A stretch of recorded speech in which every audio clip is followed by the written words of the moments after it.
muy buenas tardes y bienvenidos, bienvenidas a este primer día de la cuarta edición del ciclo de literatura Lunes de Otoño. Un día muy especial, hoy es el día además de las mujeres escritoras, se celebra siempre coincidiendo con la fecha más próxima de Teresa de Jesús, el 15 de octubre, y hoy 17 de octubre, día de las escritoras. Qué mejor que hacerlo, conmemorarlo con una gran escritora como la que hoy nos acompaña. Tenemos a María Reig, ahora nos la presentarán, eso se lo cedo al profesor y escritor José Luis Corral, y también tenemos a Alejandro Corral, que son los dos escritores que van a conversar con María Reig. A ellos les doy las gracias por su asistencia y muchas gracias especialmente a José Luis y Alejandro Corral, que son los coordinadores del ciclo, por este maravilloso ciclo de lunes de otoño que nos han preparado este año. Hoy está María Reig, próximo lunes Ana Alcolea y continuaremos con Santiago Posteguillo en noviembre y cerraremos con Manuel Vilas. Gracias también a la Librería Central, que nos acompaña como siempre en este ciclo lunes de otoño, y muchísimas gracias a todos ustedes, a todas ustedes, que son la verdadera razón de ser de estas actividades que impulsa Fundación Caja Rural de Aragón y que, como decía al principio, por cuarto año consecutivo las llevamos a cabo. Gracias por asistir y ya sin más, todos deseamos escuchar a María Reig, a José Luis y a Alejandro Corral. Muchas gracias.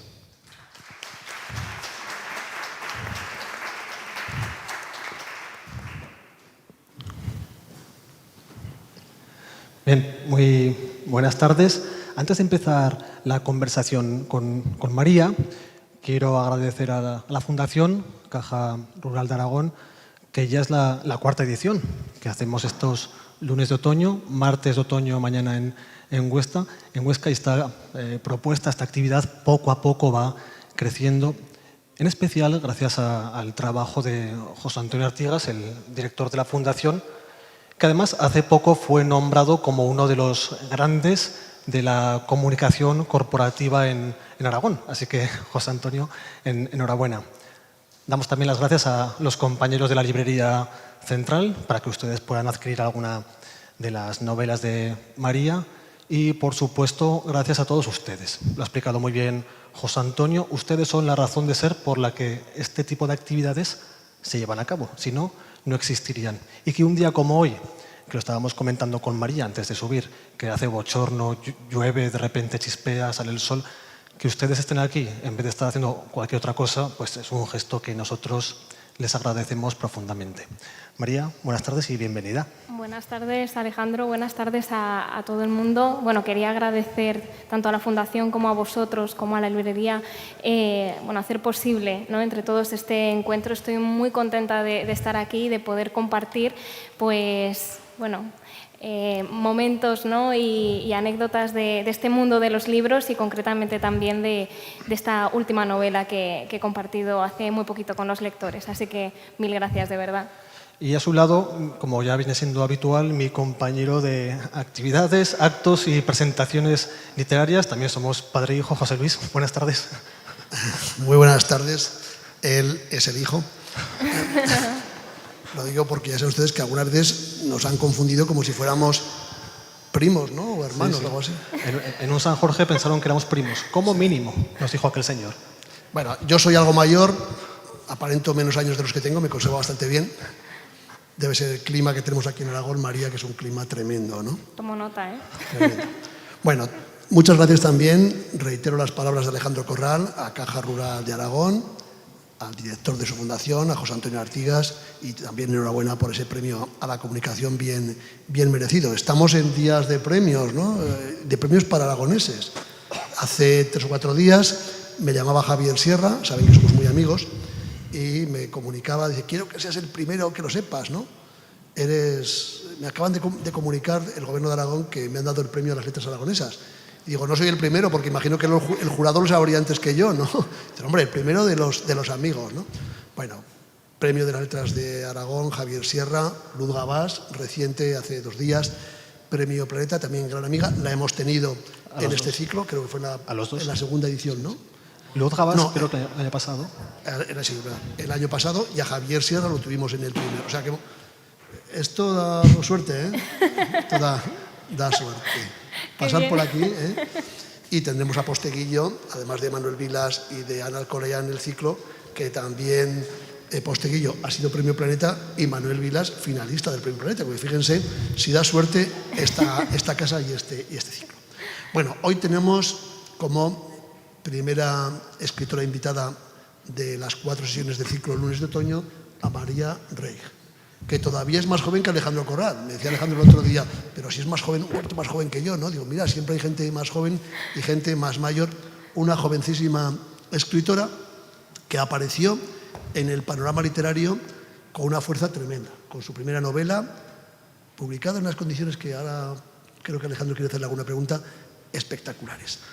María nació en Barcelona, si no me equivoco, pero te has educado en Madrid, has estudiado periodismo en Madrid, en la Complutense.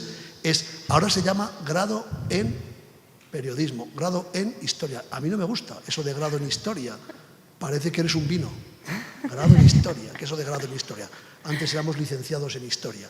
Pero en fin, ahora se llama. Bueno, ella es periodista, joven escritora, pero que un día, no hace mucho, pues le dio por escribir novela histórica.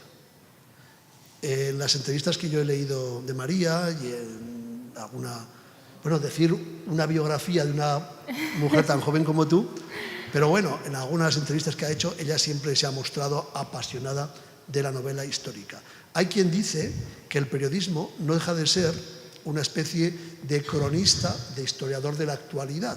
Los recursos son diferentes, las técnicas son distintas, pero al fin y al cabo los periodistas reflejan la realidad del presente y la cuentan. Y los cronistas, los historiadores, lo que hacemos es contar o intentarlo la realidad o aproximarnos a ella del pasado. María Reig tiene publicados 3 libros, 3 novelas en Suma de Letras. 3 novelas, por este orden, no me quiero meter la pata, la memoria siempre flaquea.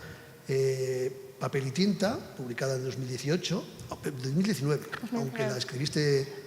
Bueno, ahora nos contará Alejandro, porque tiene una historia fantástica, casi literaria, ¿verdad?, detrás de esta novela. Después, Una promesa de juventud y la novela que nos va a centrar fundamentalmente, bueno, tú cuenta lo que quieras, pero fundamentalmente su última novela sirve también de presentación en Zaragoza, Los 1000 nombres de la libertad.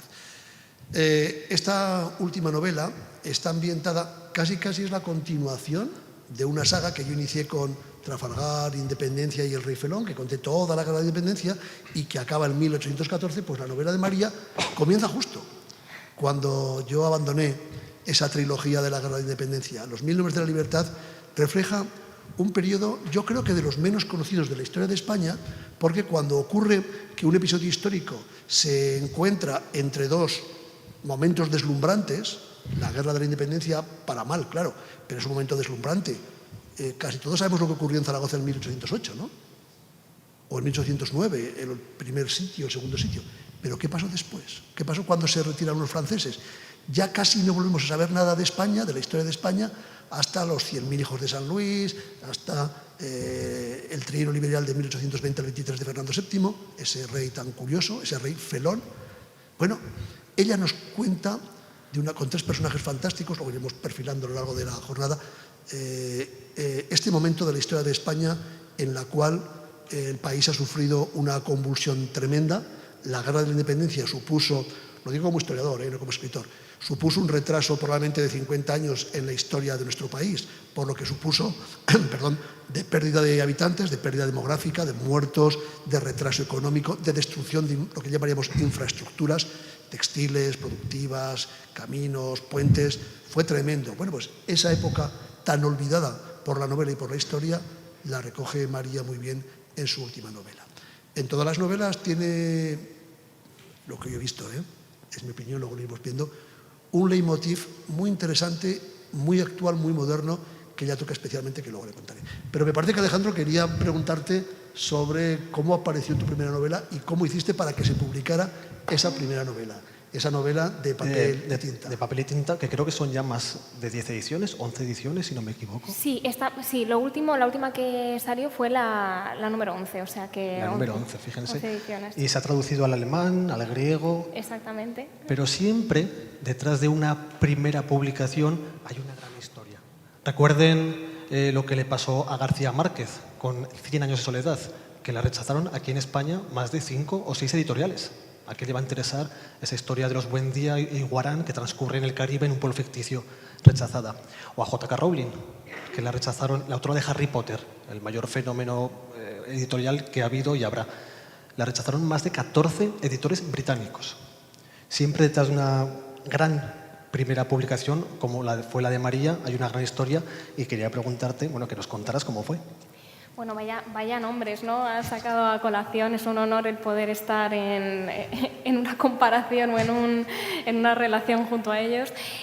Bueno, yo terminé de escribir el manuscrito de papel y tinta y bueno, pues mi primera opción fue probar por la vía tradicional, ¿no? Mandar pues, propuestas editoriales, me gasté un buen dinero en imprimirlo todo, hacer los envíos tal y como iba recabando toda esa información y la verdad es que bueno, pues no tuve éxito, ¿no? Algunos no me contestaron, otras la respuesta era negativa. Entonces yo bueno, pues estaba determinada, ¿no? A que por lo menos llegara a los lectores. No sabía con qué impacto, no sabía de qué manera, ¿no? pero sabía que tenía que conseguir que llegara. Me empecé a informar sobre opciones de autoedición y bueno, pues opté por lanzarla en Amazon. Pero yo sabía que no conociéndome nadie, ¿no? Yo acababa de terminar mi máster en comunicación, realmente no tenía ningún tipo de contacto en el mundo editorial, pues que si yo la lanzaba en Amazon era poco probable que la gente supiera que había una novela nueva llamada Papel y tinta que estaba por ahí en los océanos de Internet. Entonces lo que hice fue sentarme a hacer un plan de marketing y comunicación y dije, bueno, esto lo tengo que acompañar. Evidentemente mi impacto no va a ser tan grande como si fuera de la mano de una editorial, pero bueno, va a ser una forma, ¿no? De llegar a un poquito más de público. Entonces, bueno, una de las primeras conclusiones que saqué a la hora de hacer ese plan de marketing es que si bien había muchas de esas acciones que podía hacer de forma gratuita o bueno, a bajo coste, ¿no? Gracias a las herramientas de Internet, muchas otras como el encargar un informe de lectura, una corrección ortotipográfica, hacer una página web, hacer un evento de lanzamiento, pues requería, ¿no? De tener de realizar una inversión. Yo no tenía muchos ahorros porque bueno, ahí en esos momentos acababa, como decía, de terminar el máster y bueno, pues no me daba, ¿no? para poder encarar ese plan de marketing. Entonces decidí arrancar una campaña de crowdfunding, que es una campaña de micromecenazgo en la que bueno, básicamente es un proyecto que se ubica en una página de Internet y bueno, pues tú cuentas, ¿no? Cuál es tu proyecto cultural o del otro tipo y bueno, pues las personas que pasan a llamarse mecenas, que deciden aportar una cantidad determinada a tu proyecto, pues reciben unas recompensas, ¿no? Entonces, bueno, pues yo decidí crear esta campaña muy en la línea de papel y tinta, hice un vídeo por Madrid en el que iba contando pues de qué iba la novela, todo lo conecté mucho con la trama y bueno, la sorpresa fue que funcionó muy bien, ¿no? En 25 horas conseguí el objetivo del crowdfunding y cuando pasaron los 40 días que me daba la plataforma para conseguir el objetivo, pues se habían sumado más de 130 personas y habíamos conseguido duplicar el objetivo de recaudación. Este buen funcionamiento del crowdfunding lo que hizo fue que llegara a oídos del alcalde del ayuntamiento de la población donde yo residía, que es Colmenar Viejo, y me dijo, bueno, pues vente al ayuntamiento y cuentas un poco pues, cuál es tu proyecto para ver si te podemos dar respaldo, ¿no? Y que tu crowdfunding siga adelante. Y una persona de comunicación que trabajaba con él me dijo a la salida, yo conozco gente en el mundo editorial y yo digo, ya yo pensando, sí, yo digo, que no, al final no me va a decir nada. Y mi sorpresa fue que esa misma tarde tenía un correo electrónico de Gonzalo Albert, que es mi editor, diciendo que, bueno, pues que Borja, que es esta persona de comunicación, había hablado con él y había hablado de mi crowdfunding, había visto mi vídeo, todo mi proyecto y quería leer el manuscrito de mi novela. Claro, y yo fue alucinante, ¿no? Cuando ese momento que dices, bueno, llevo tanto peleándolo y de repente es así, ¿no? Me dicen que mande mi manuscrito. bueno, pues lo valoraron en la editorial, me propusieron publicar y evidentemente yo me dirigí a los mecenas y les dije, oye, han cambiado los planes, si queréis os devuelvo el dinero, y la lección de generosidad que me dieron es que se quedaron conmigo y gracias a ese dinero pude pagar servicios ya contratados como un informe de lectura, la corrección, pude hacer un evento con ellos para contarles el cambio de planes, he podido desarrollar una página web propia de autora. Entonces, bueno, yo siempre digo que fue una experiencia, bueno, y intenté mejorar las recompensas. Yo siempre lo remito a ello y es que al final de Papel y Tinta están mencionados todos los mecenas, ¿no? Todas estas personas que me acompañaron en este viaje. Y fíjense, has dicho que recaudaste en 25 horas. En 25 horas conseguí el objetivo, sí.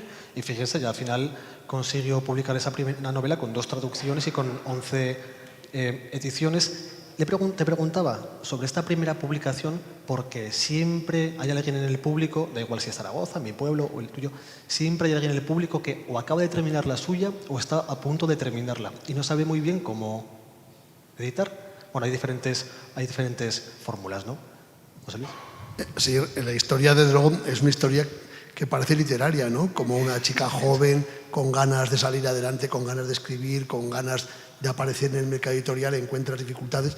No te preocupes, porque en estos momentos me decían hace poco un editor muy importante de este país que su editorial, una gran editorial, una de las 2 primeras de España, recibía, pásmense, 25.000 originales cada año. O sea, no hay ninguna editorial, vamos, ni la más grande del mundo en Estados Unidos es capaz de tener un comité de lectura que asuma semejante volumen de novelas. Es verdad que esas novelas irán de una editorial a otra, también es verdad, ¿no? Pero bueno, María tuvo esa iniciativa propia y yo creo que esa mujer combativa, esa joven periodista que quiere publicar su primera novela, que quiere convertirse en una autora reconocida, lo quiere hacer desde 2 perspectivas. Yo te confieso que he leído muy deprisa Papel y Tinta, he leído más despacio Los 1000 nombres de la libertad y la que no he leído es la novela del medio, ¿no? Sí. La novela de Una promesa de juventud. Prometo leerla, pero es que llevo unos días muy complicados. Es la única que no he leído. Pero por lo que he leído de lo que has comentado de esta novela y de las 3 en general, tú has puesto un hincapié extraordinario, primero, en la novela histórica, es decir, en contar una historia reconocible en el pasado, con personajes de ficción, pero en un pasado perfectamente reconocible. Ese tipo de novela histórica que se ha hecho en muchas ocasiones, ¿no? Pero sobre todo, tú aplicas a tus personajes femeninos esa fuerza que yo he visto en ti, que ahora nos has contado, ¿no? ¿Eliges esos personajes porque tú quieres que sean así? O preguntad de otra manera, si tú hubieras estado en las 3 épocas de tus novelas, en ese Madrid de los años 20-30, en esa Suiza de justo antes de la Segunda Guerra Mundial o en la España de 1815, ¿hubieras actuado como actúan esas mujeres? ¿Has traspasado esa energía que estás demostrando a esas mujeres porque quieres que las cosas hubieran sido así o creas un estereotipo femenino a partir de otros parámetros? Yo intento en todo momento, cuando creo los personajes femeninos, que es algo que me sale de forma casi instintiva, ¿no? Cuando, digamos, abordo un nuevo proyecto, siempre me gusta acompañarme de una mujer y explorar cuáles eran las situaciones, ¿no? Cuáles eran los contextos, ¿no? En los que se movían las mujeres. Yo creo que siempre intento darles ese ímpetu, ¿no? Esa, quizá... Bueno, digamos, de todo el abanico de personajes femeninos hay algunos que quizás sí sea más reconocible, pues, digamos, cualidades como la valentía, ¿no? Como el tesón y demás, y otros que quizá menos. Pero en todo momento me gusta retratar, en el caso de los protagónicos, mujeres que, bueno, pues tengan su propia historia, que nos la cuenten y que se pueda acompañar, ¿no? A cada una en sus viajes, porque... Aunque digamos que una de las cosas que sí que intento es ceñirme mucho a los parámetros, ¿no?, de la vida de las mujeres en ese momento, de tal manera que no caer en el presentismo, ¿no?, a la hora de dibujar algunos de estos personajes. Pero sin duda me gusta transmitir, o sea, digamos, a dotarlas de ese arrojo que nos lleva a ver mujeres tomando decisiones, cada una, bueno, pues en su esfera, ¿no?, y cada uno desde su perspectiva, pero sí, ¿no?, darles esa energía para que nos cuenten, ¿no?, qué pueden mostrarnos de esa época, aun con las limitaciones que pudieran tener muchas veces en la esfera pública. Y bueno, si recorremos diferentes estratos sociales, pues hay unas mujeres mucho más limitadas en sus acciones, ¿no?, de cara a en sociedad, y otras que nos llevan por otros derroteros. Pero vamos, sin duda, sin caer en el presentismo, sí que intento, ¿no?, que sean mujeres con, bueno, pues eso, con determinación, porque creo que genuinamente existían mujeres con esa determinación. Fíjate, acabas de decir una palabra que para los historiadores es clave, también para los novelistas: presentismo, ¿no? El otro día coincidimos en las jornadas, en la semana de novela histórica, el certamen se llama, de novela histórica de Úbeda, y estuvimos juntos un par de días, y precisamente yo hablé en mi intervención del presentismo, es decir, ese error tremendo que cometen los historiadores de proyectar una idea del presente en el pasado, que en muchas novelas históricas se cae también. El novelista que lleva sentimientos, sensaciones actuales a un pasado remoto, cosa que no haces tú en lo que he leído. Con lo cual, y además me gratifica mucho que has dicho esa palabra presentismo, porque es una palabra que yo utilizo mucho en esas cuestiones. Es que es un vicio en el que se puede caer muy fácilmente, y hombre, lo intento, ¿no? Hay cosas que, bueno, pues como ser humano se te puede a lo mejor escapar, pero es algo que intento repetirme, ¿no? El que sean personajes que estén encuadrados en su tiempo, con mentalidades de su tiempo y con retos de su tiempo, que de ahí es lo interesante, ¿no?, de viajar al pasado, ver otras claves. Una de las cosas más bonitas que tiene la literatura después de publicar es el encuentro con los lectores, en clubes de lectura, sobre todo cuando han leído el libro. Y otra cosa que se está poniendo ahora de moda y es preciosa son los viajes literarios.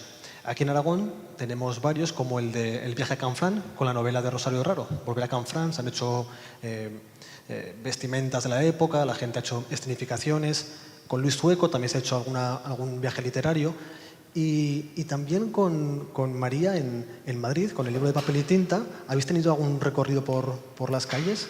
Exactamente. Esto de momento está parado lo tuve que parar por la cuestión, digamos, el contexto de la pandemia, pero es verdad que antes de eso yo lo que hacía era quedar con lectores domingos, era un domingo al mes, y nos íbamos por las calles de Madrid, quedábamos en el lugar de la residencia de Elisa Montero, que es la protagonista de Papel y Tinta, y a partir de ahí iniciábamos un recorrido, que al final eran 4 horas, hacíamos una paradita entre medias, porque digo, si no me odian, ya no es que no me lean, es que me van a coger manía, pero bueno, quedábamos para desayunar, y bueno, era un momento muy bonito, no solamente para compartir, ¿no?, esa magia que yo creo que nos pasa a todos, de que llega un momento que los lugares que aparecen en nuestras novelas, aunque no sean exactamente esos mismos lugares, pero se recubren de algo especial, y el poder compartirlo con los lectores, hablar de la historia de Madrid, de esos primeros años, hablar de la novela, bueno, pues era una experiencia, yo creo, muy bonita, ¿no? Y yo me alegro de que sean iniciativas en las que todos poco a poco nos vayamos uniendo, porque yo creo que es una experiencia muy bonita tanto para los lectores como para los autores. Vamos por partes. Yo voy a hablar más de tus novelas, Alejandro quizá más de tu sentido literario, de tu forma de escribir, de tu compromiso con la literatura y con los lectores. En esa primera novela, en Papel y Tinta, yo he visto una mujer fuerte, una mujer enérgica y sobre todo una mujer valiente. Yo creo que reivindicas ese momento de la historia de España, lamentablemente se frustró por la guerra civil, en el cual las mujeres empezaban a conseguir alcanzar un protagonismo que no habían tenido durante muchísimo tiempo. Especialmente, yo lo he repetido en más de una ocasión, que el siglo XIX es una época terrible para la mujer, porque la historiografía romántica, esa novela, esa historia que se escribe entre 1815 y 1850 más o menos, pues obvió a la mujer, la olvidó y la relegó a un papel meramente decorativo. En cambio, tú recuperas una mujer que no sé si existió, no estoy muy claro, creo que no. No. Te la has inventado, ¿no? Está basada en alguna... porque había mujeres así en esa época realmente, exactamente, ¿no? Y hay algunas que sí aparecen en la novela. Sí, efectivamente. Pero me da la impresión, digo, pues, es que es un personaje tan bien perfilado que parece real, ¿no? Bueno, tú construyes ese personaje, pero en cierto modo lo que estás reivindicando es un momento histórico perdido para España, ¿no? Estás reivindicando ese fracaso de la sociedad española que derivó en una guerra civil terrible, ¿no? En esa búsqueda de una ansiedad, de una esperanza que se frustró. ¿Eso es lo que pretendías en la novela realmente? Exactamente. Yo uno de las cuestiones que más me llaman la atención a la hora de iniciar una novela son esos periodos históricos que, siendo muy interesantes, muchas veces tenemos un poco como desubicados, ¿no? O que, digamos, en general. Y yo en particular era una época que tenía muchas ganas de seguir descubriendo porque la conocía de una forma muy superficial y me apetecía meterme en materia. Y creo que además estos, como decías, ¿no? Estos momentos que muchas veces se desarrollan entre hitos históricos, ¿no? De gran impacto, ¿no? Y que de alguna manera todos tenemos en el imaginario colectivo, nos explican precisamente esos hitos, ¿no?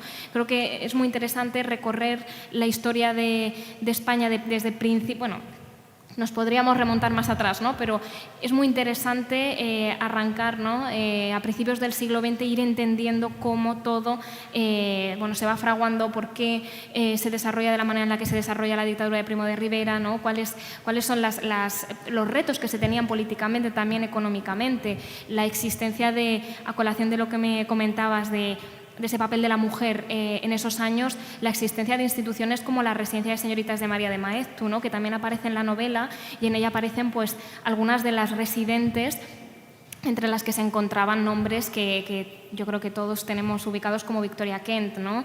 Entonces, bueno, pues al final es una forma, ¿no? Yo creo, de comprender. Incluso poco a poco, digamos, yo creo que sí, al final todo nos lleva a comprender de dónde venimos y por qué se han dado las cosas de una manera u otra.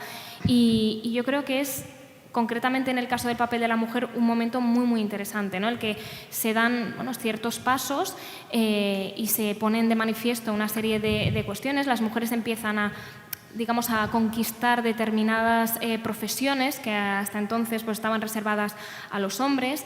Entonces, bueno, yo quería recuperar todo eso y, evidentemente, Elisa Montero, aunque es un personaje que es ficticio, bebe de casos de las pioneras, ¿no? Como podemos encontrar pues el caso de Carmen de Burgos, de Sofía Casanova.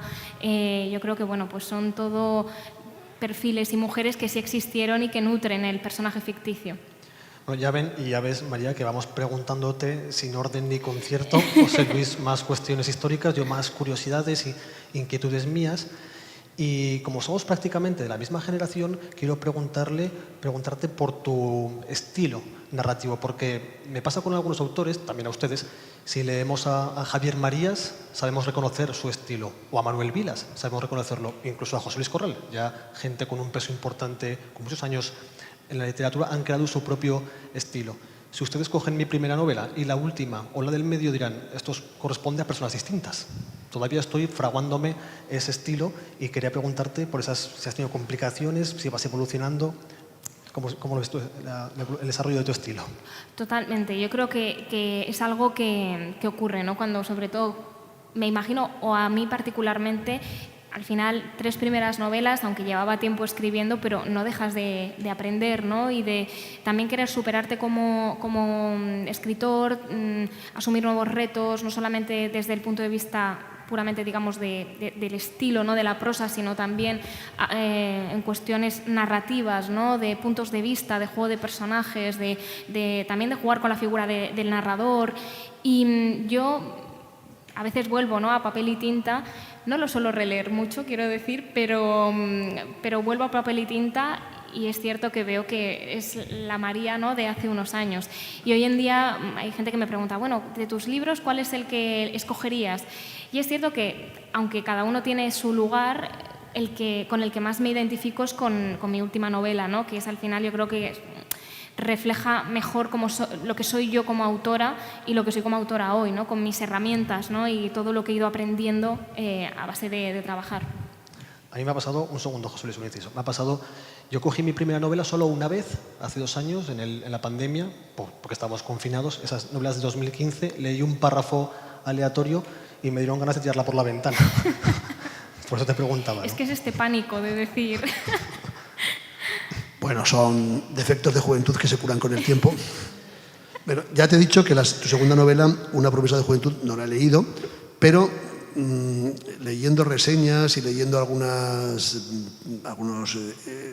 resúmenes de esta novela, me ha llamado mucho la atención porque ocurre en Suiza en 1939, justo al comienzo de la Primera Guerra Mundial, en un internado, en un bosque. Tiene una reminiscencia, ya digo que no la he leído, y no la cuentes porque me da la impresión de que es una novela que no hay que contarla, sino que leerla, ¿no? Pero me da la impresión de que esa novela, por el ambiente, por las referencias, bebe mucho en la literatura del siglo XIX. Bebe mucho de estas novelas de mujeres que de alguna forma, no sé, además tú lo has dicho en alguna entrevista, Jane Austen o alguna otra, Mary Shelley, que se recluyen, que intentan, escriben muy bien, son estupendas escritoras, pero están un poquito fuera de su tiempo, un tiempo que no quería la mujer o no quería la mujer como tal, y tuvieron que taparse de alguna forma.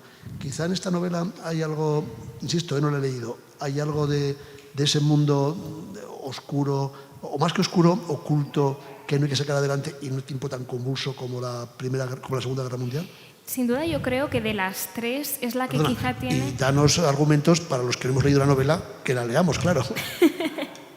Bueno, yo creo que una de las cosas, digamos, de los argumentos, ¿no?, para una promesa de juventud, para animaros a leerla, yo creo que es el contexto tan curioso, ¿no? Porque es cierto que hay muchísimo escrito y ambientado en la Segunda Guerra Mundial, pero en este caso yo decidí ubicar la acción en Suiza, que yo creo que es bastante representativo y gráfico si vemos un mapa de estos mapas, ¿no?, temáticos que se hacen de la Segunda Guerra Mundial, de los posicionamientos y demás. Si observamos un mapa, veremos que poco a poco Suiza va quedando rodeada de países que van participando de forma activa en la guerra o van, digamos, declarando sus fidelidades, y Suiza se mantiene neutral. Entonces es como una especie de oasis en medio de Europa, ¿no?, que luego al final, bueno, pues Suiza también tiene su papel, bueno, no quiero desvelar nada, pero y dentro de Suiza existían unas instituciones que hoy en día también existen, que son estos grandes internados internacionales con alumnado de todos los países o de muchos países, y bueno, yo tuve la suerte de poder documentarme con, bueno, pues información que me proporcionaron dos internados que hoy siguen en funcionamiento y entonces estaban en funcionamiento.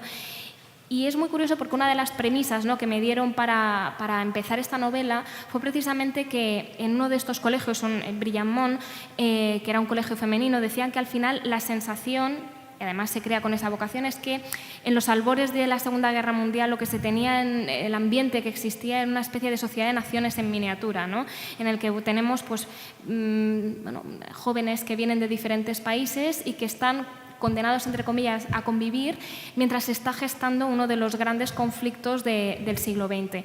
Entonces, bueno, en ese marco es donde se desarrolla, y sin duda yo creo que esa sensación, ¿no?, por un lado de burbuja mientras se está fraguando todo lo que se fragua de ese mundo en conflicto y en llamas, yo creo que sí que tiene ese toque de oscuridad, ¿no? Y también, bueno, pues estas novelas que ocurren en un mismo espacio, se desarrolla toda la acción en un mismo espacio, con todo, bueno, pues toda esa, esos recursos, ¿no?, literarios que también te concede el centrarlo en un punto. Pero fíjate, a diferencia de la primera y de la tercera, esta novela, por lo que estás contando y por lo que he leído sobre la novela, ¿has tomado alguna referencia de alguna novela, de algún momento? Porque novelas de internados, sí, novelas en las cuales ese mundo intimista, recluido, aparece con cierta frecuencia, ¿no? Sobre todo son novelas escritas por autores o autoras más europeas que españolas, ¿no? Sí. ¿Has tenido alguna referencia clásica para escribir esa novela? ¿O has tomado referencias de varios autores o de varias autoras? Yo creo que ha sido un compendio de diferentes autores. Es decir, no me vino después de tomar contacto con una obra en concreto. Sí que es verdad que, bueno, a lo largo yo creo que de mi vida he tomado, de alguna manera me he encontrado con diferentes obras, ¿no? Ya no solamente libros, sino también obras cinematográficas que con todo ese mundo de los internados que es tan evocador y que de alguna manera seguro que ha permeado un poco en mi imaginario y ha sido lo que también me ha llevado a escribir, bueno, lo que me llevó a escribir Una promesa de juventud. A mí me llama la atención de este libro, de Una promesa de juventud, la última palabra, juventud. Y antes de subir hemos tomado un café y algo en lo que coincidimos, María y yo, cuando hacemos alguna presentación o clubs de lectura, aquí o allá, siempre nos dicen lo voy a decir tal cual y perdón la expresión. Joder, qué joven. Sí, Me ha pasado muchas veces ya. totalmente. Entonces quería preguntarte... Os pasará cada vez menos, ¿eh? Eso es verdad. A ti ya no te lo dicen. Y entonces, claro, que quería preguntarte, bueno, aparte de que en los actos literarios, en las presentaciones, rara vez o nunca hay gente de nuestra edad, y siempre me pregunto yo, desde los 25 hasta ahora, hasta los 33, ¿dónde está la gente joven? ¿Por qué no vienen a los actos culturales? Quería preguntarte, más que sobre eso, ¿cómo ves el momento de juventud, no el tuyo, no el mío, sino de una persona joven que quiere publicar, las dificultades que puede encontrarse, o las facilidades, o el mundo literario para esa persona joven hoy en día? Pues yo creo que, bueno, las nuevas generaciones sobre todo van a tener a su favor, o estamos teniendo, y es el caso, yo lo aplico, ¿no? Lo que me benefició a la hora de buscar mi camino es precisamente pues ese conocimiento del entorno digital, de bueno, pues saber que existen recursos como las plataformas de crowdfunding, saber que, quizá pues utilizar determinadas páginas para hacer pues creatividades para las redes sociales, ¿no? Creo que ahí existen recursos con los que, no porque la gente más mayor no pueda hacerlo, ¿no? Igualmente, sino que estamos más familiarizados ya desde hace años y digamos que nos supone una menor barrera, ¿no? De entrada, digamos, mentalmente muchas veces. Yo creo que es algo que tenemos a nuestro favor. En contra, digamos, muchas veces, pues eso, la falta de contactos, que siempre ponen las cosas más complicadas en cualquier lugar, ¿no? Y bueno, yo creo que nuestra generación vivimos como de pesimismo en pesimismo, ¿no? Es como que no salimos de un momento de... Entonces, casi en todo, yo me acuerdo que cuando empecé a estudiar periodismo, yo creo que en las primeras clases ya los profesores como... asume que no vas a encontrar trabajo. Y era como, bueno, y me quedan 4 años de estudiar y esta es la actitud, ¿no? Entonces, bueno, yo creo que tenemos ese pozo de pesimismo que hay que intentar relativizarlo y bueno, pues pelearlo, ¿no? A través de las nuevas oportunidades que van saliendo. Y yo pienso que bueno, que el mundo editorial también está dando espacio, ¿no? A las nuevas voces. Yo creo que es algo muy interesante porque en todos los géneros yo creo que es bueno que se sumen más, se vayan sumando nuevas voces porque es la manera de que se mantengan vivos, ¿no? Y yo creo que es bueno, pues el mantener pues que sigan existiendo la novela histórica, la policíaca, todo, ¿no? Y también juventud, no en cuanto a edad, sino juventud de una primera novela. No sé si antes, eso nos puede hablar José Luis, antes, hace décadas, las editoriales eran más cerradas y ahora creo que se han abierto sí. los ojos a publicar, da igual la edad, da igual el género narrativo que utilices, ¿no? Creo, es mi opinión, no es por lo que estoy viendo. Bueno, es que ahora publicar es mucho más barato, ¿eh? Claro. Cuando yo comencé con mi primera novela, Salón Dorado, y antes incluso con mis primeros libros de historia, unos años antes de escribir El Salón Dorado, 10 años antes por lo menos, publicar era más complicado y más caro porque había que hacer, si alguien conoce técnicas de imprenta, había que hacer una composición, había que imprimir, había que hacer unas planchas, todo eso ha desaparecido. Ahora un libro no vale prácticamente más que el papel. Por eso las editoriales pueden apostar por hacer pequeñas ediciones y todas las editoriales están buscando un fenómeno tipo J.K. Rowling, ¿no? Todas. Y dice, bueno, si publico, fíjense, las grandes editoriales españolas, las 2 grandes que hay ahora, publican cerca de 1000 títulos cada año, ¿eh? Planeta o Penguin, que son las 2 más grandes, están publicando 3 libros diarios. Es una barbaridad. Súmenle ustedes el resto de editoriales, estamos hablando algo así como de 72.000 libros publicados en España cada año. 72.000, que se dice pronto, ¿no? Bueno, un problema que la gente joven tenéis más fácil ahora. Yo creo que es más fácil publicar ahora o autoeditarse por la tecnología de las publicaciones, o cuando ya está esa máquina que vas a meter tu libro, le darás una tecla y por el precio del papel, por 3 euros, vas a tener un libro impreso de una calidad considerable. Esto no se podía hacer hace mucho tiempo, porque había que imprimir los libros en función de una tirada, con las planchas, etcétera, etcétera, ¿no? Bueno, novela histórica, tú siempre te muestras en tus entrevistas, en tus 3 novelas, evidentemente, una apasionada de la novela histórica. La novela histórica está muy de moda, para que te hagas una idea. En el 96, con El Salón Dorado, mi primera novela, publicamos 6 españoles novela histórica. 6 títulos, en el 96, de los cuales 2 eran novelas históricas, la mía por supuesto, y las demás, bueno, Estaban por ahí. Este año han sido más de 500. Este año pasado, el 21, más de 500 novelas históricas publicadas, incluye autoediciones, publicadas por españoles. Es, por tanto, una temática, un género que ha desbordado por todas las previsiones de hace 20 o 25 años.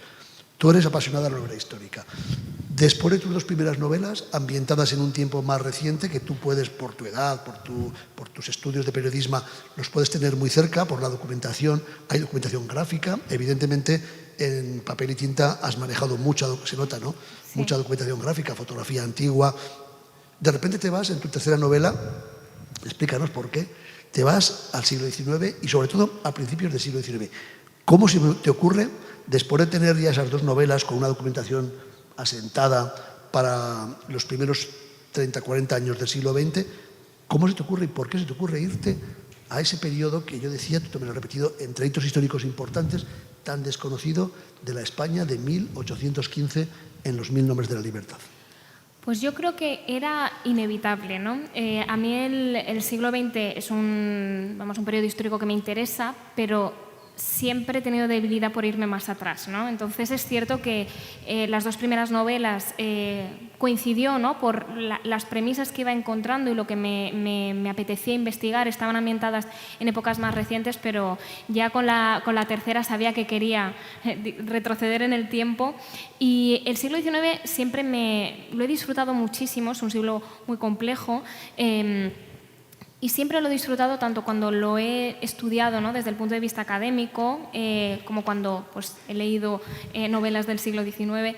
Entonces, de alguna manera era una especie de, como de tarea pendiente que tenía mentalmente de pues, abordar una historia que estuviera ambientada. Sabía que ello requería cambiar, en muchos casos, pues, la experiencia de documentación, porque hay pues toda la parte, como bien decías, ¿no?, de recursos gráficos que sí que te da el siglo XX, el siglo XIX vas un poco a ciegas, ¿no? Y todavía que la cantidad de información es ingente, ¿no?, que todavía no es irte más atrás, o sea que me siento...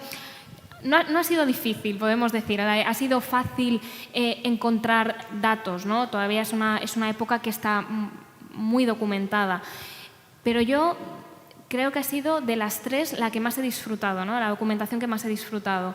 Pues el bucear, ¿no?, no solamente en libros más, pues libros académicos, ¿no?, que quizá te dan esa primera toma de contacto, sino después poder ir al archivo de Palacio, ¿no?, y consultar los papeles reservados de Fernando VII, o poder, algo que a mí me encanta, ¿no?, el poder ver las colecciones de vestido para poder adentrarme en cómo se vestía en la época, cuáles eran las prendas, cuáles los tejidos, el trabajar tanto con crónicas, con mapas, ¿no?, todo eso ha hecho que lo haya disfrutado muchísimo. Y aparte que es que la época, es cierto que es una gran desconocida, pero es una época en la que pasan tantas cosas tan interesantes, no es tan gustoso el documentarse sobre ella, que yo, pues simplemente por conocer la época, yo sí animo a descubrirla bien con la novela o bien a través de otras vías, pero es una época fascinante.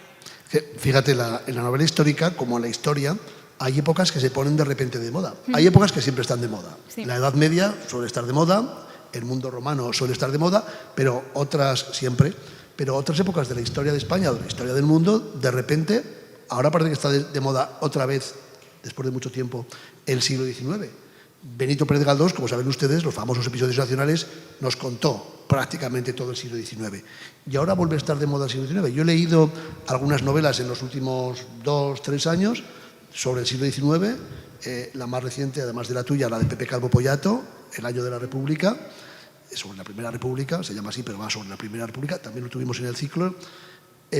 Vuelve a estar de moda. ¿Por qué crees tú, desde tu perspectiva casi más periodística, de olfato periodístico que de olfato de escritor, por qué crees que hay épocas que de repente se ponen de moda, los novelistas y los historiadores van a ellas y luego pasan largos periodos prácticamente olvidadas? ¿Por qué crees? ¿Porque es un reflejo del presente? ¿Porque proyectamos el presente haciendo presentismo? ¿Por qué crees que ahora vuelve de nuevo esta moda por el siglo XIX.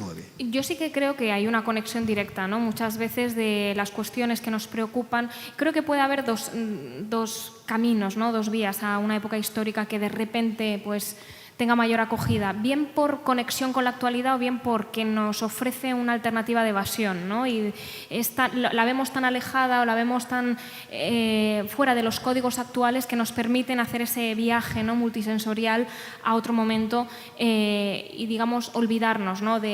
Pues de las preocupaciones o de las cuestiones, ¿no? que caracterizan nuestro día a día. Pero sí que pienso que la vía de conexión con la actualidad es algo que nos lleva, ¿no? Y yo creo que por eso hay momentos, estos grandes hitos que parece que nos ayudan a explicar, ¿no? lo que vivimos hoy en día. Se tienden a buscar mucho paralelismos, ¿no? No sé, también parte de los lectores, muchas veces en entrevistas, ¿no? Siempre es como el paralelismo con la actualidad. Y hay veces que no hay paralelismo, simplemente es otra época que puede evidentemente haber.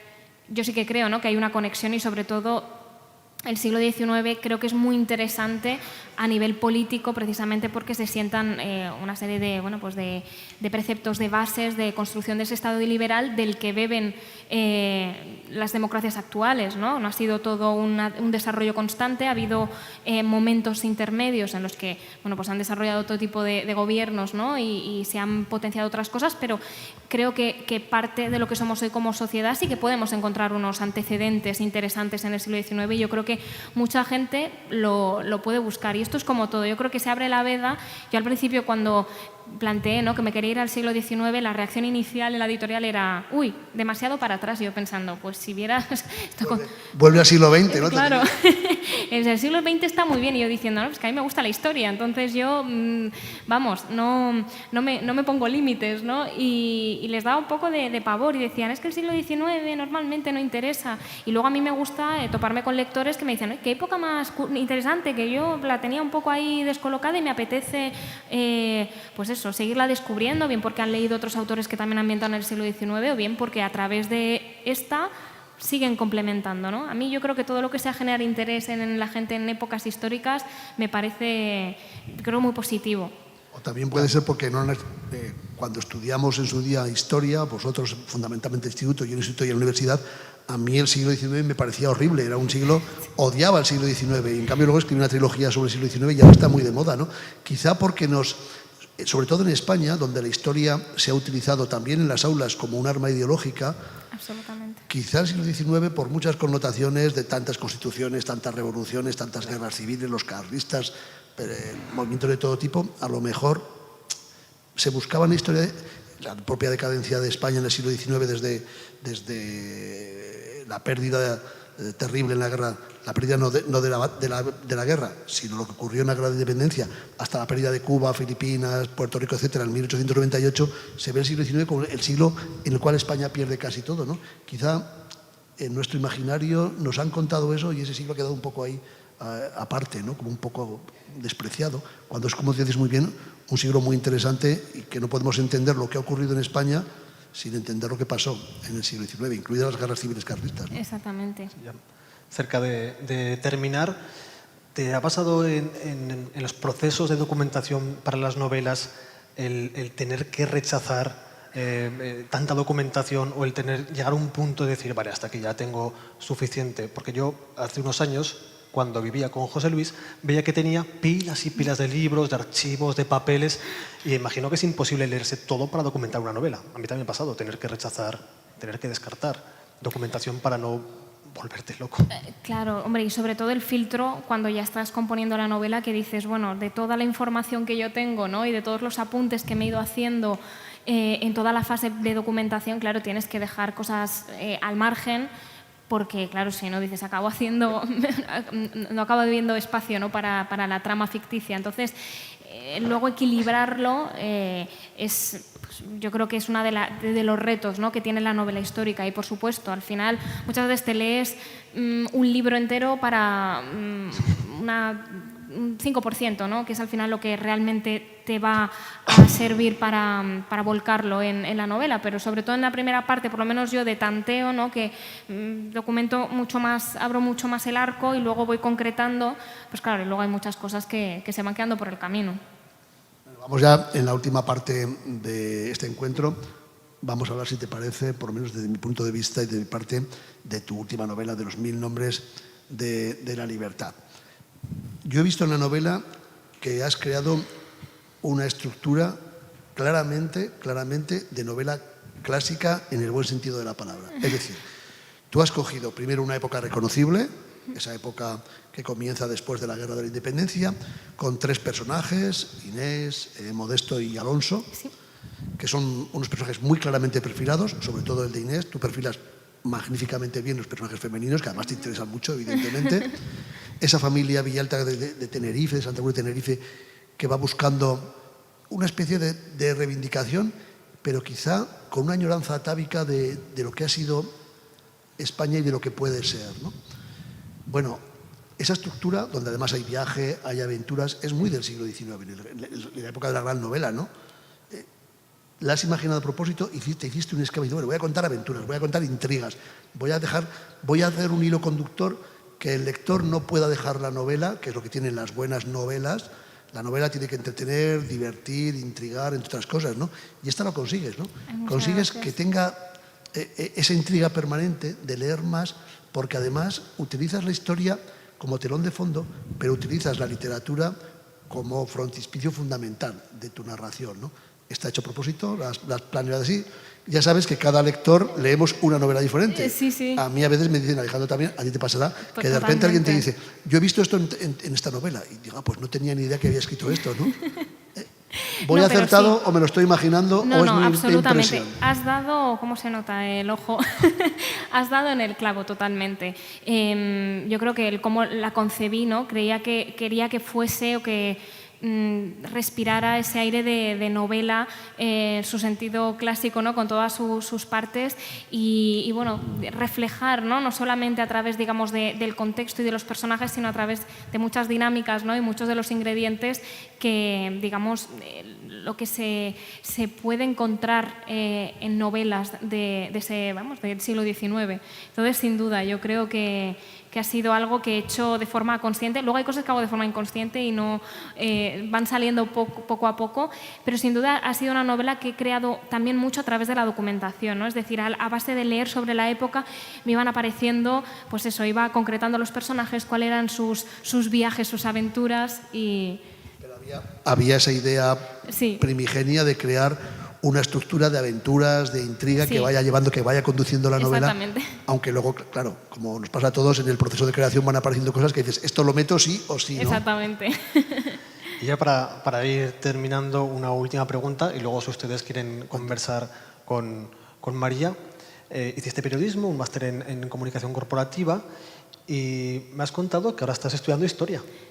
Y aparte vas a utilizar, bueno, aparte por conocimiento, por aprendizaje, ¿tus futuros proyectos literarios también van a ser históricos? Seguro que sí. O sea, para mí una parte fundamental, una herramienta fundamental a la hora de crear es la parte de la documentación, ¿no? A mí me encanta la historia.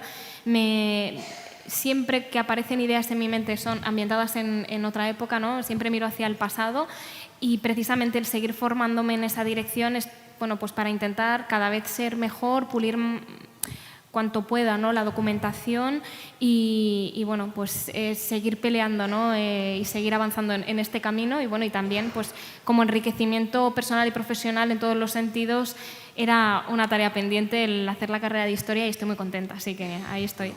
Antes de darle la palabra a ustedes, yo en tus novelas, en las 2 novelas que he leído, creo que también, aunque no lo sé, en la que no he leído, veo que hay siempre personajes, mujeres sobre todo, que son mujeres que tienen ganas, no de salvar al mundo, como los grandes héroes de los cómics, el Spiderman, Superman, que tienen que salvar al mundo, siempre hay un villano, Sí. pero tú sí que tienes, creo, esa idea de construir personajes, sobre todo femeninos, que no pueden salvar al mundo, porque evidentemente eso queda para la novela de ciencia ficción o para la novela de superhéroes, pero sí de salvar el ámbito, el círculo que es posible.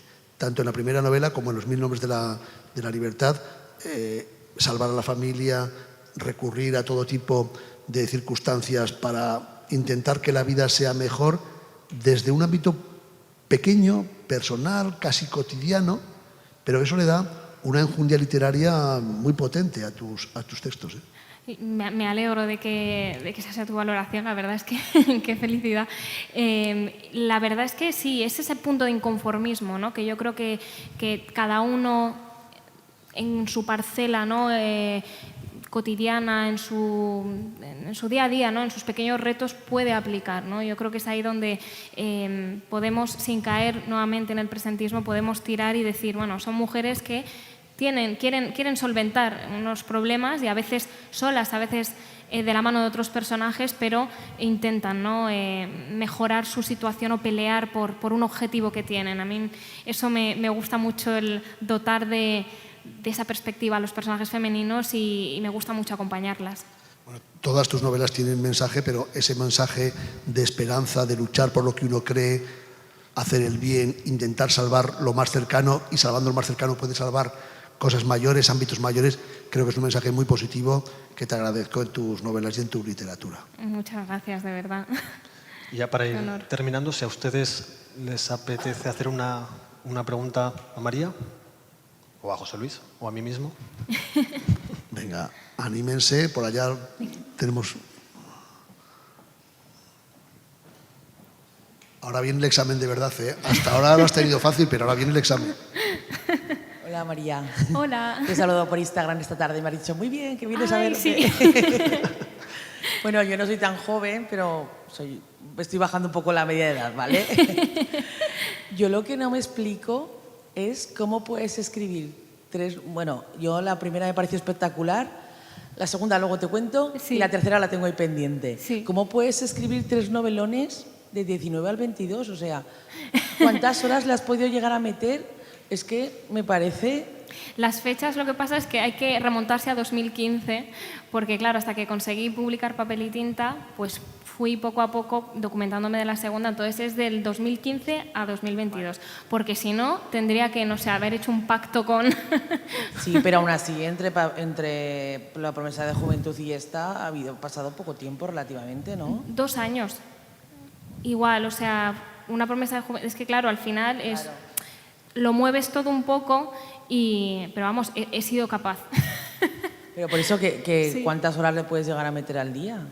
Pues hombre, yo soy muy disciplinada y es verdad que tengo la suerte que desde hace años puedo estar centrada 100% en la escritura, que no es algo que a lo mejor mantenga siempre, pero es verdad que en esta época de mi vida he podido estar centrada al 200%. Y soy de estas personas a las que les cuesta desconectar. Entonces, claro, son muchas horas, muchos días que pues de 2015 a 2022, o sea, no, 2015 todavía estaba trabajando, pero digamos de 2017 a 2022 ha sido 100% novelas. Entonces, ahí está el secreto. Bueno, pues sigue así, ¿eh? Ay, muchas gracias. Si le cuento un secreto, Benito Pérez Galdós publicó 4 novelas en un mismo año, ¿eh? Los primeros 4 episodios nacionales, y no había internet, ¿eh? El mismo año. Y George Sand, Aurora Dupin, publicó 200 libros. Fíjate. Y también publicaba 4 novelas cada año. O sea, bueno, María no tiene negros, pero recuerden que Alejandro Dumas padre tenía un montón, decenas de negros. Llegó a publicar miles de páginas cada mes. Claro, tenía 50 negros, ¿eh? Yo es que tengo tanto dependiente que ya le he dicho a mi marido que tengo que dejar de trabajar porque a mí no me da la vida. Entonces, voy a dejar de trabajar porque no puedo ver Dejar ahí... de trabajar para leer. Sí, totalmente. O sea, deberían pagarme por leer porque es que a mí no me da la vida. No puede ser. Ya me dirá dónde que me apunto. Stephen King también ha llegado a publicar 2 o 3 novelas al año, algunas bajo los efectos de las drogas que él dice no recuerda haber escrito. Fíjate. Aunque imagínense, dicho por él mismo, ¿eh? Bueno, eso también es un artefacto muy literario. Claro, sí. Eso pensé. ¿Alguna cuestión más? ¿No? Si no, vamos cerrando ya el acto. Recuerden que están los amigos de la Librería Central por si quieren adquirir algún libro de María y firmará aquí en esta mesita. Yo me despido desde la palabra a José Luis y a María. Para mí ha sido un placer inmenso coincidir con una persona tan joven como María y como José Luis. Y bueno, mañana, si les apetece subir a Huesca para seguir conversando con María. Antes de que María nos diga las últimas palabras, les recuerdo que el lunes, a esta misma hora, a las 7 de la tarde, tendremos a Ana Alcolea gran especialista en literatura juvenil e infantil, premio Cervantes Chico, no lo olviden, y premio de las letras aragonesas también, como Javier Sierra o como el propio Manolo Vilas. La tendremos el lunes a las 7. Pues nada, agradeceros de verdad, José Luis, Alejandro, este ratito maravilloso de charla, por contar conmigo para una iniciativa tan bonita, ¿no? como la que hacéis conjuntamente con la Fundación, y a todas las personas que habéis venido. Ha sido un placer compartir esta tarde con vosotros y bueno, que ojalá pues sigamos viajando mucho a través de las páginas, en el tiempo o no, pero a través de las páginas y con las letras. Así que muchas gracias.